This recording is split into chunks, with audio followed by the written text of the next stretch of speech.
토트넘에 전례 없는 일들이 발생하고 있습니다. 언론에서는 이들의 사건을 집중 조명하고 있는데요. 손흥민의 토트넘은 웨스트햄과의 무승부 이후 실망과 아쉬움을 단숨에 딛고 노팅엄 포레스트를 3대1로 승리했습니다.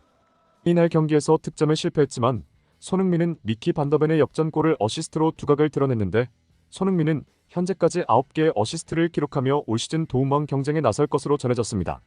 최근 경기 이후 손흥민은 최고의 활약으로 다시 한번 빅클럽들의 주목을 받았고, 이는 당연히 토트넘에게 위협으로 보였죠. 한편 노팅엄을 상대로 승리하며 챔피언 리그 진출에 가까워진 뒤 토트넘의 분위기는 비교적 좋아 선수들이 뉴캐슬전을 준비하기 위해 활발하게 연습에 임하고 있습니다. 특히 최근 토트넘 훈련 도중 전례 없는 사건이 발생해 영국 내 화제가 됐는데요. 손흥민을 보기 위해 이 사람이 나타나 큰 화제가 되고 있고, 포스테코글루 감독도 이번 훈련에서 분노를 표출하여 주장 손흥민은 이 선수에게 경고를 할 수밖에 없었습니다. 결국 무슨 일이 일어났는지 알아봅시다. 토트넘은 8일 영국 런던 토트넘 호스퍼 스타디움에서 열린 2023-2024 프리미어리그 32라운드 노팅엄 포레스트를 상대로 3대1로 승리했습니다. 경기 초반에 상대의 자책골로 앞서 나갔으나 얼마 지나지 않아 수비가 무너져 크리스 우드에게 동점을 허용했지만, 후반에는 토트넘의 수비수 미키 반 더벤과 페드로 포로가 연속골을 넣으며 승부를 뒤집었습니다. 손흥민은 침착한 패스로 반더벤의 득점을 돕고 팀을 승리로 이끌었는데, 이로써 토트넘은 리그에서 18번의 승리와 6번의 무승부 7번의 패배로 총 60점을 획득하며 드디어 4위로 올라섰습니다. 이는 토트넘이 2월 이후 2개월 만에 4위에 올랐음을 의미하며 5위 아스턴 빌라와는 승점이 같지만 경기수 차이로 토트넘의 4위가 확보되었습니다. 현재 3위 맨체스터 시티와 10점 차이가 나는 상황인데요. 이 경기에서도 활약이 빛을 발했던 손흥민은 이전까지 15골 8도움을 기록하며 팀의 순위 경쟁을 주도해왔고, 특히 지난 3월에는 팀의 4위 경쟁에서 중요한 역할을 해내었습니다. 손흥민은 이 경기에서 슈팅을 2번 했는데 하나는 수비수에게 막혔고 다른 하나는 골키퍼의 선방과 골대의 불운으로 골로 이어지지 못했지만, 키패스를 2회나 연결하는 등 그의 활약은 분명히 뛰어났습니다. 더타임스는 손흥민은 변화를 가져오기 위해 노력했다. 개막전에선 경기장 한가운데가 아닌 토트넘 팬들이 있는 경기장 구석에서 인사를 했다고 보도했습니다. 이번 시즌을 준비하며 토트넘 감독인 포스테코글루는 팀의 새로운 주장을 선출했고, 이는 이전 주요 선수들의 이탈 때문이었죠. 주장 선임 당시 해리 케인은 토트넘의 상징이었지만 바이에른 뮌헨으로 떠났고, 골키퍼 위고 요리스는 이적이 예상되었는데, 이에 따라 팀 내에서의 리더십이 필요했고 감독의 선택은 손흥민으로 결정되었습니다.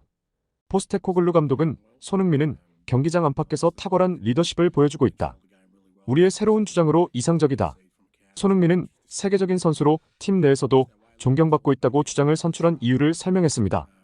주장이 된 손흥민에 대해 풋볼 런던은 손흥민이 주장으로 선정된 것은 토트넘 팬들을 놀라게 했다. 그러나 손흥민은 포스테코글루 감독의 선택이 옳았음을 입증했다. 요리스와 케인이 떠난 상황에서 손흥민에게 주장의 책무를 맡긴 것은 토트넘이 현명한 선택을 한 것이라고 전했습니다. 이어서 손흥민은 한국 축구 대표팀의 주장이기도 하다. 또한 현재 토트넘에서 가장 오랜 기간 활약한 1군 선수이자 가장 뜨거운 스타로 평가되지만, 토트넘 내부에서 손흥민이 주장으로 선임된 것에 대해 의문을 가지기도 했다고 이야기했습니다. 캡틴 손흥민의 활약과 함께 토트넘은 안정적인 성과를 거두고 있는데요. 스포츠 통계 전문 스탠 뮤즈는 8일 토트넘은 지난 여름 케인을 잃었지만 다시 4위로 올라섰다. 그들의 이번 시즌 승률은 케인과 함께한 지난해 시즌보다 높다라고 짚었습니다. 지난 4시즌 동안 토트넘은 각각 6위, 7위, 4위, 8위를 기록했으며 승리수는 16승 18승, 22승 16승이었다. 이번 시즌은 이미 31경기를 치른 상태에서 18승을 달성했습니다. 남은 경기에서 4승만 추가한다면 2021-2022 시즌과 안토니오 콘테 감독 시절보다 더 나은 성적을 달성할 수 있는 상황이죠. 이 상승세를 이끄는 주역은 단연 손흥민입니다.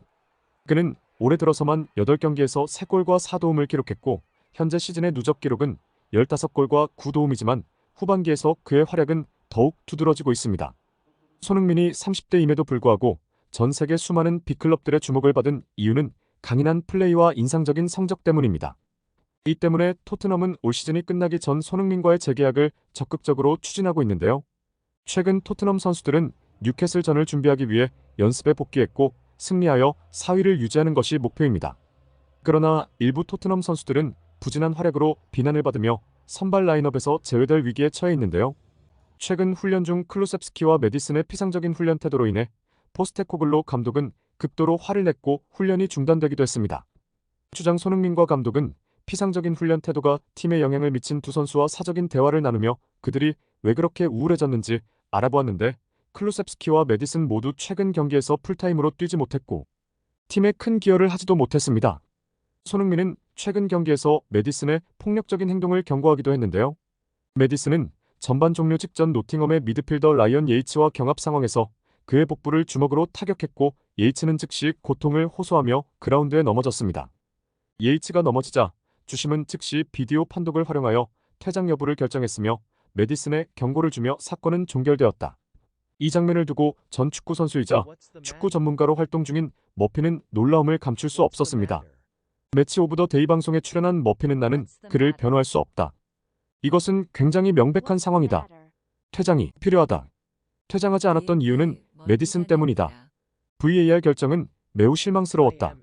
크리스티안 로메로가 이런 행동을 한다면 분명 퇴장했을 것이다라며 메디슨과 심판진을 강하게 비판했습니다.